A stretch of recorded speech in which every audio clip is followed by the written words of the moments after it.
నిన్న జరిగిన ఎపిసోడ్ ఎంతమంది నచ్చింది? నిన్న ఎపిసోడ్ ఎలాగుంది ఒకసారి కామెంట్ చేయండి. నాకైతే మాత్రం ఎపిసోడ్ చాలా బాగా నచ్చింది నిన్న ఎపిసోడ్. ఎందుకంటే ఇన్ని రోజుల్లో నిన్న ఎపిసోడ్ కొంచెం ఇంట్రెస్టింగ్ అనిపించింది. ఆ టాస్క్ ఏదైతే పెట్టారో ఆ టాస్క్ కొంచెం ఇంట్రెస్టింగ్ అనిపించింది. సంజన గారు మళ్ళీ ఆవిడ గేమ్ స్టార్ట్ చేశారు. ఆవిడ కెప్టెన్ అయిపోయింది కాబట్టి కెప్టెన్ ఇప్పుడు ఎవరో నెక్స్ట్ వీక్ అవుతారు, ఎవరొకరు అవుతారు కాబట్టి కెప్టెన్ రూమ్లో ఉన్న డ్రింక్లు ఫ్రూట్స్ అన్నీ దాచిపెట్టుకుంది ఆవిడ దగ్గర. ఆవిడ మళ్ళీ గేమ్ స్టార్ట్ చేశారు. సంజన గారు కెప్టెన్గా ఉండడం కన్నా కంటెస్టెంట్గా ఉంటేనే కొంచెం మన కంటెంట్ వస్తుంది. ఇంక కంటెంట్ అదిరిపోతే చూడవసరం లేదు. కానీ సంజన గారు మాత్రం అంటే ఇవిడి ఏదో ఒకటి చేద్దాము, ఏదో ఒకటి చేసి మన స్క్రీన్ ప్లే మనం తెచ్చుకుందాం అనే థాట్లో ఏదో ఒకటి చేస్తూ ఉంటారు. ఇవిడి ఏదో ఒకటి ఎవరో ఒకరితో గొడవ పెట్టుకోవడమో, లేకపోతే దొంగతనం చేయడమో, లేకపోతే ఇంకోటి చేయడమో, ఏదో ఒకటి చేసి ఏదో ఒకటి చేస్తారు కంటెంట్ కోసం. ఏదో ఒకటి కంటెంట్ ఏదో ఒకటి ఇస్తారు ఈవిడి సంజన గారు. అండ్ నిన్న గేమ్ అయితే మాత్రం అద్భుతం బా. ఒక్కరు కూడా ఇప్పుడు గేము నచ్చింది అంతే, ఆడే పద్ధతి నచ్చలేదు. గేమ్ డిజైన్ బాగుంది, గేమ్ అంతా బాగుంది, కానీ ఆడే పద్ధతి బాగాలేదు. ఏంటంటే అందరికీ మోసం చేసుకున్నారు. బ్యాక్ పిచ్చింగ్ అంటారు కదా, వెన్నుపోటు. అందరినీ మోసం చేసుకున్నారు అబ్బా. ఇక్కడ ప్రతి ఒక్కరు కూడా ఎదురైతే మాట్లాడుకుంటారు, నువ్వు నాకు సపోర్ట్ చేయి, నాకు సపోర్ట్ చేయనేసి. ఇక్కడ మన రీతు చౌదరి ఏమో సుమన్ శెట్టి గారిని అడుగుతుంది సపోర్ట్ చేయమని. అలాగే చేస్తా అంటాడు. తర్వాత ఏమో సపోర్ట్ చేయడు. మన రాము రాతాడేమో రీతు చౌదరితో మాట్లాడుకుంటాడు సపోర్ట్ చేయమని.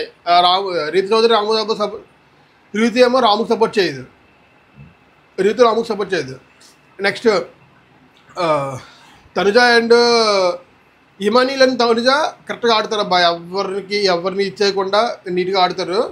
మాట్లాడుకుందాం అసలు గేమ్ ఎలా జరిగింది, ఎవరు ఫెయిర్గా ఉన్నారు, ఎవరు అన్ఫెయిర్గా ఉన్నారు, అసలు ఏది ఎలా ఉందనేది మొత్తం మాట్లాడుకుందాం. మాలాంటి కొత్త యూట్యూబర్లకి కొత్తగా వీడియో చేసిన వాళ్ళు కొంచెం సపోర్ట్ చేయండి. మీరు చూస్తున్న వాళ్ళు లైక్ చేసి సపోర్ట్ చేస్తే మేము ఇంకా ఇలాంటి ఇంకా మంచిగా చేయడానికి ట్రై చేస్తాం. సపోర్ట్ చేయకపోతే కొంచెం డిసప్పాయింట్ అవుతున్నాం అనమాట. కొంచెం సపోర్ట్ చేయండి లైక్ చేసి వీడియోని. అండ్ లాస్ట్లో చూసి కామెంట్ చేయండి ఎలాగుందనేది. అండ్ గేమ్లోకి వెళ్తే బిగ్ బాస్ రూల్స్ చెప్తారు. ఏంటంటే కొన్ని టాయ్స్ అక్కడ పెట్టి ఒక స్టేజ్ మీద పెట్టి ఆ టాయ్స్ ఏమో వానర్స్లో ఒక రౌండ్కి ఇద్దరు వచ్చి విసురుతుంటారు అనమాట. అది టెనెంట్స్ పట్టుకొని వాళ్ళ బాస్కెట్లో వేసుకొని దాన్ని వాళ్ళు డిఫెండ్ చేసుకోవాలి. అవతల వ్యక్తి లాక్కుండా చేయకుండా డిఫెండ్ చేసుకోవాలి. ఇది టాస్క్. ఇందులో ప్రతి రౌండ్లో ఎవరిదైతే తక్కువ ఉంటాయో టాయ్స్ వాళ్ళు ఎలిమినేషన్ అయిపోతారు, గేమ్ నుంచి అవుట్ అయిపోతారు. సో ఇక్కడ ఫస్ట్ రౌండ్ స్టార్ట్ అవుతుంది. ఫస్ట్ రౌండ్ స్టార్ట్ అయినప్పుడు టెనెంట్స్ అందరూ పార్టిసిపేట్ చేస్తారు. పార్టిసిపేట్ చేసినప్పుడు ఫస్ట్ రౌండ్లో కొంచెం మన ఆశా ఫ్లోరా గారు అవుట్ అయిపోతారు. ఆశా ఫ్లోరా గారు అంత ఆడలేకపోతున్నారు. అంటే ఆవిడ కొంచెం పని చేస్తున్నారు కానీ ఆ ఆట అంతగా లేదు. ఫస్ట్ ఆవిడ అవుట్ అయిపోతారు. చాలా సునాయాసంగా అవుట్ అయిపోతారు అనమాట. అందరూ ఆవిడ లాగేసుకొని బాస్కెట్లు వేసుకోవడం అవుట్ అయిపోతారు.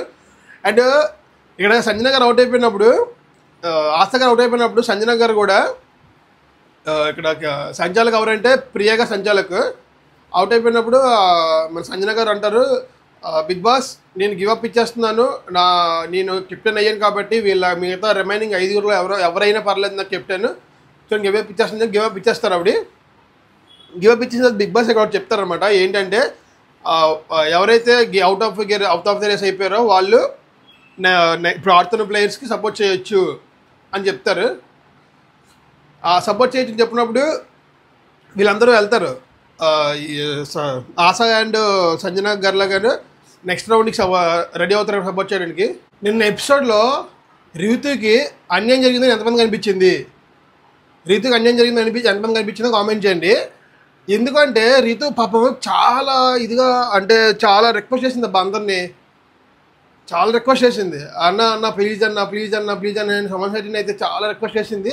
కానీ ఎవ్వరు తనకు సపోర్ట్ చేయలేదు. ఎందుకు అంటే మొన్న ఎపిసోడ్లో తను టెనెంట్స్ సపోర్ట్ చేయకుండా వానకు సపోర్ట్ చేసింది.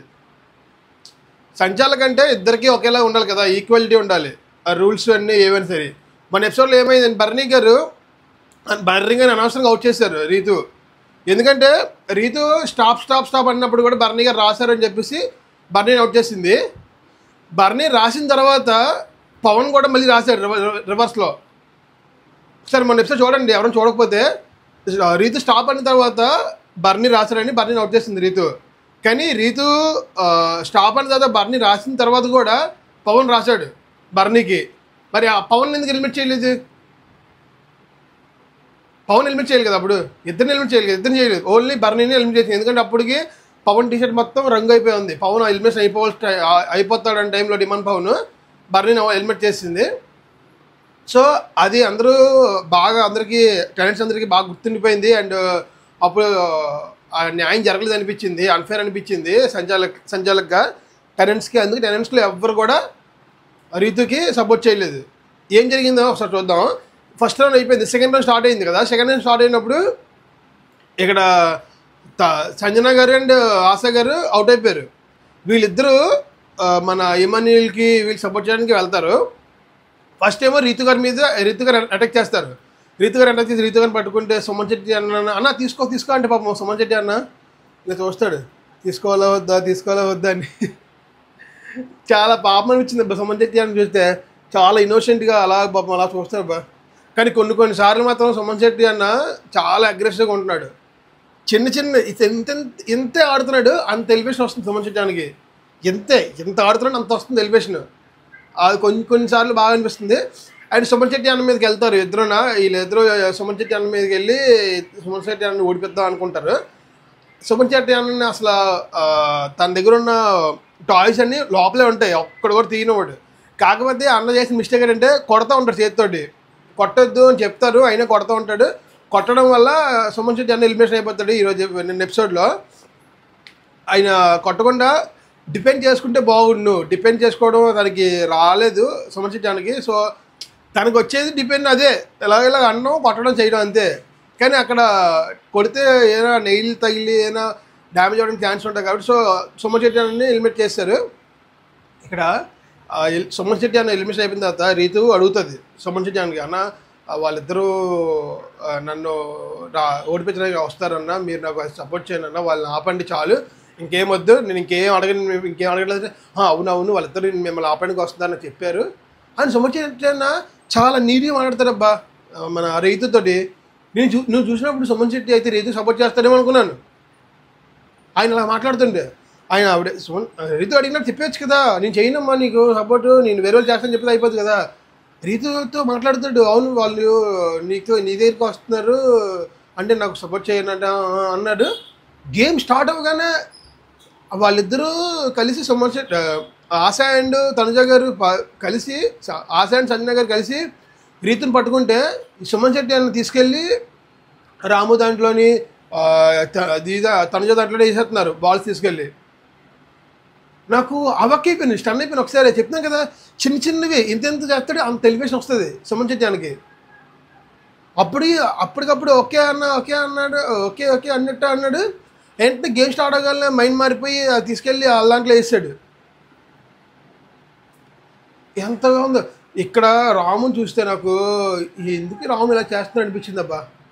యాక్చువల్గా రాము ఎక్స్పెక్ట్ చేసింది ఏంటంటే రీతు నాకు సపోర్ట్ చేస్తుంది, రీతు నేను కొంచెం క్లోజ్ కాబట్టి సపోర్ట్ చేస్తుంది అనుకున్నాడు. అలాంటి రీతే వచ్చి ఆ బాల్ తీసుకోవడం రాము అసలు ఆపుకోలేపాడు అబ్బా. నేను నించున్నాడు తను బాల్ తీసుకుంటుంటే. రీతు కూడా బాల్స్ అన్ని తీసుకుంటుంది, ఐ మీన్ టాయ్స్, ఒక్క టాయ్స్ కూడా నచ్చదు. అతనేమో అతనికి అంటే లోపల బాధపడుతుంటాడు రాము లోపల బాధపడుతుంటాడు. ఏంటి నాకు సపోర్ట్ చేస్తున్న అమ్మాయి నాకు సపోర్ట్ చేయకుండా ఇలా చేస్తుంది అనేసి. రాము అలా నించొని ఉండడం వల్ల మొత్తం ఒక కనీసం బలిబెలట్లేదు అబ్బా రీతుకి. నాకు రీతుని చూస్తే సేమ్ విష్ణుప్రియ గుర్తొస్తుంది. బ్రెయిన్లెస్ ఫెయిల్ అంటారు కదా, అలాగే ఉంది విష్ణుప్రియ రీతు. ఎందుకంటే ఇద్దరు ఫ్రెండ్సే కదా విష్ణుప్రియ అండ్ రీతు. సేమ్ విష్ణుప్రియ గుర్తొస్తుంది అబ్బా రీతుని చూస్తుంటే. ఎందుకబ్బా అంత బ్రెయిన్లెస్గా ఆడతారు? అవతల వ్యక్తి డిపెండ్ చేసుకోవట్లేదు అన్నప్పుడు మనం అర్థం చేసుకోవాలి. అవతల వ్యక్తి బాధపడుతున్నాడు మన వల్ల అని చెప్పేసి. నీ దగ్గర బాల్స్ లేవు నిజమే, కానీ ఆయన దగ్గర ఉన్నవి 4-3 తీసుకొని మిగతా వాళ్ళ దగ్గరికి వెళ్ళి డిపెండ్ చేసుకొని తెచ్చుకోవాలి. ఆయన ఏం తీసుకోవట్లేదు అని ఉన్నాడు అబ్బా. బాల్స్ అన్ని తీసుకుంటుంది, ఆయన దగ్గర ఉన్న టాయ్స్ అన్ని తీసుకుంటే మొత్తం ఎంటీ అయిపోద్ది. ఇక్కడ మన ఇమాన్యుయల్ అడుగుతాడు, ఏంటి రీతు అలా చేస్తున్నావు, నీకోసం వాడు ఇలా నించున్నాడు చేతులు కడుకొని నువ్వేమో అన్ని తీసుకున్నావు, ఒక్కడు కూడా ఉంచలేదు అడుకోవాలంటే నీకెందుకు అని అడుగుతుంది రీతు. అయితే మన ఇమాన్యుల్ వెళ్ళి కొన్ని బాల్ మన దీంట్లో వేస్తాడు. సుమన్ ఇమాన్యుల్ వెళ్ళి కొన్ని టాయ్స్ రాము రాత్రి దాంట్లో వేస్తాడు. రాము రాత్రి దాంట్లో ఈ ఇమాన్యుల్ వేసిన తర్వాత చూడండి ఇక్కడ మౌనం ఎంత ఇచ్చేసిందో. అతను మౌనంగా ఉండడం వల్లే బాల్ టాయ్స్ అని తీసుకుంది రీతు. ఆ మౌనంగా ఉండడం వల్లే మళ్ళీ మన ఇమాన్యుల్ వచ్చి బాల్స్ అందులో వేసాడు. కొన్ని టాయ్స్ వేసాడు. మౌనంగా ఉండడం వల్లే కొన్ని కాదు ఇమాన్యుల్ మొత్తం వేస్తాడు. ఇమాన్యుల్ హెల్మెట్ అయిపోవడానికి రెడీ అయిపోయాడు, మొత్తం వేస్తాడు. బజర్ మాత్రం అస్సలు మోగలేదబ్బా. 3వ రౌండ్కి బజర్ చాలాసేపు ఆపారు, ఎందుకో తెలియదు కానీ చాలాసేపు ఆపారు. అతను ఇంకా మౌనంగా ఉన్నాడు. మాట్లాడరాము అంటే ఎవరు మాట్లాడారు, డిపెండ్ చేసుకోరామంటే ఎవరు మాట్లాడలేదు.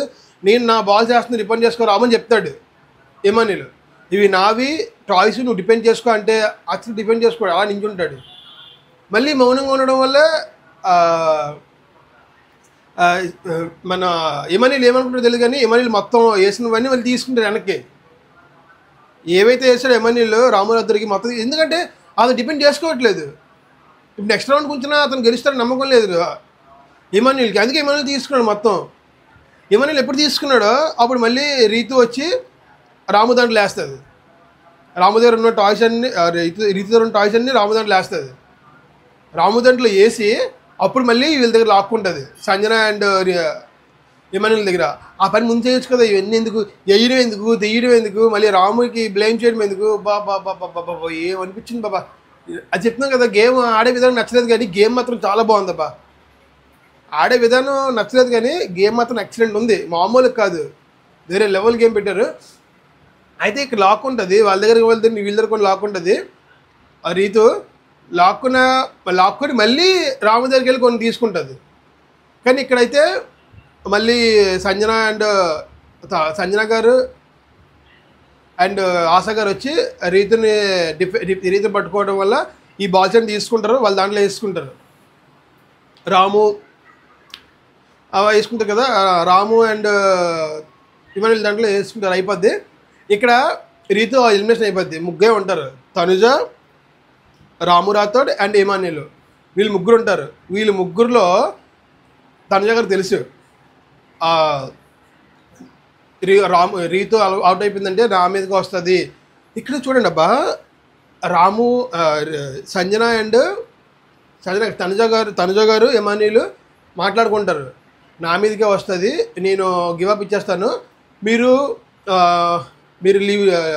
మీరు ఆడండి అని చెప్పేసి తనుజ అంటుంది. మంచిదే అన్న తర్వాత కూడా ఒకప్పుడు వీళ్ళు లాగుతుంటారు, ఈ ఆశా అండ్ సంజన గారు లాగుతుంటారు టాయ్స్.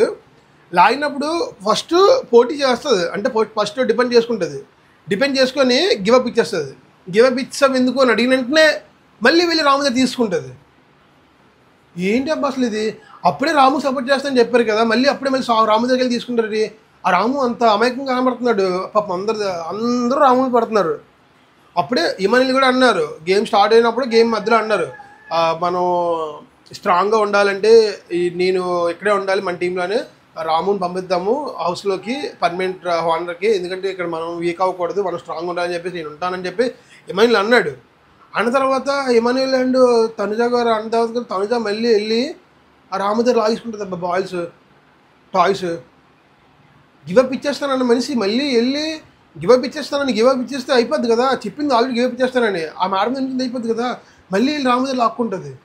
రాము దగ్గర లాక్కున్న సరే వీళ్ళిద్దరూ ఆశా అండ్ సంజన గారు వెళ్ళి ఆయన పట్టుకుంటే టాయ్స్ అన్ని ఇద్దరు వేసేస్తారు సగం సగం. ఇక్కడ రాము అండ్ ఇమాన్యుల్ ఉంటారు. ఫైనల్గా చెప్పాను కదా, అసలు గేము అప్పటికప్పుడే అంటున్నారు, నేను నీకు సపోర్ట్ చేస్తాను అనేసి. గేమ్ స్టార్ట్ అవ్వకముందు, గేమ్ స్టార్ట్ అయినట్టే మారిపోతున్నారు, వాళ్ళే అవుట్ చేస్తున్నారు ఫస్ట్. అంటే ఏం స్ట్రాటజీ అర్థం కావట్లేదు నాకు. మీకు ఎలాగనిపించిందో గేము, నేను చెప్పిన రివ్యూ కరెక్ట్గా ఉందా లేదా, గేమ్ ఎలాగనిపించింది, గేమ్ నచ్చిందా లేదా కామెంట్ చేయండి. ఇలాంటి మంచి వీడియోతో మళ్ళీ మీ ముందుకు వస్తాను. Thank you for watching guys.